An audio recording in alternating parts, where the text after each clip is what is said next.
छत्तीसगढ़ी गाने देखने के लिए हमारे YouTube चैनल को सब्सक्राइब करें और नए अपडेट्स जानने के लिए बेल आइकन के बटन को क्लिक करें।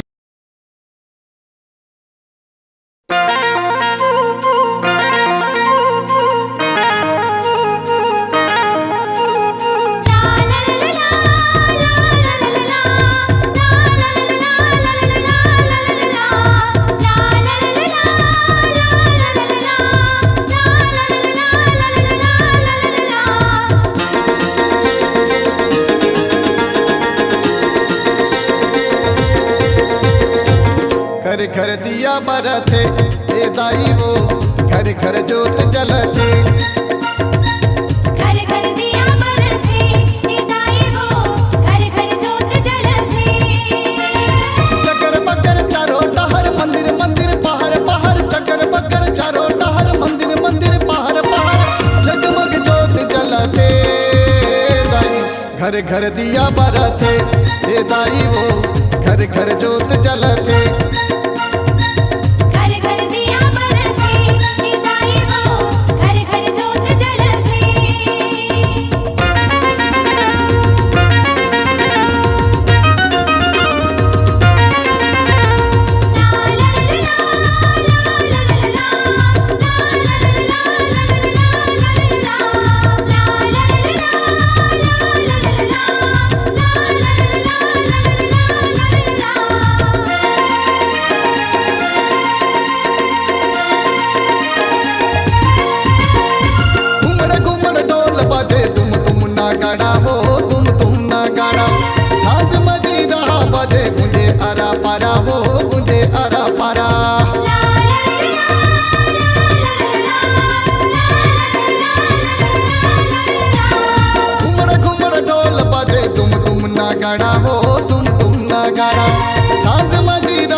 अरा पारा हो तुझे अरा पारा चकर बकर चारों टहर मंदिर मंदिर पहर पहर चकर बकर चारों टहर मंदिर मंदिर पहर पहर जगमग जोत जलते।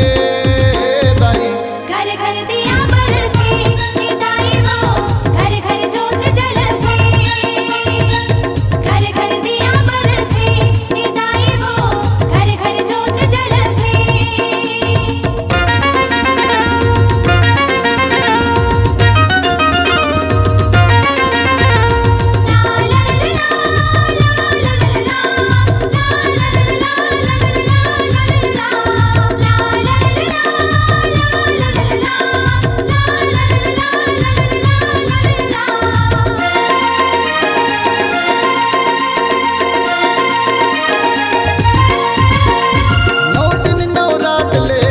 जगमगाए वो दिया जगमगाए मंदिर देवाला माँ जवाह बोवाए वो जवाह बोवाए।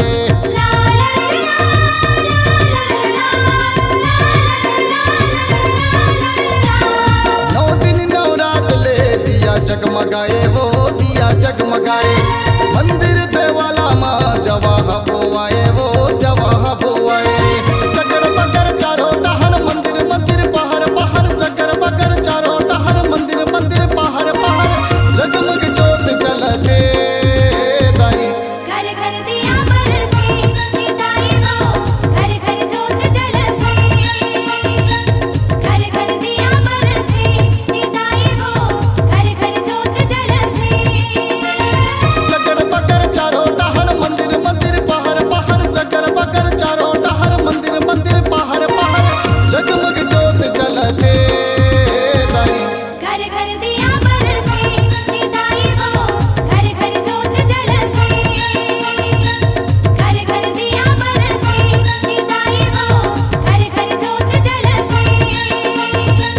घर घर दिया बरथे ए दाई वो घर घर जोत जलते। घर घर दिया बरथे ए दाई वो घर घर जोत जलते। घर घर दिया बरथे ए दाई वो घर घर जोत जलते।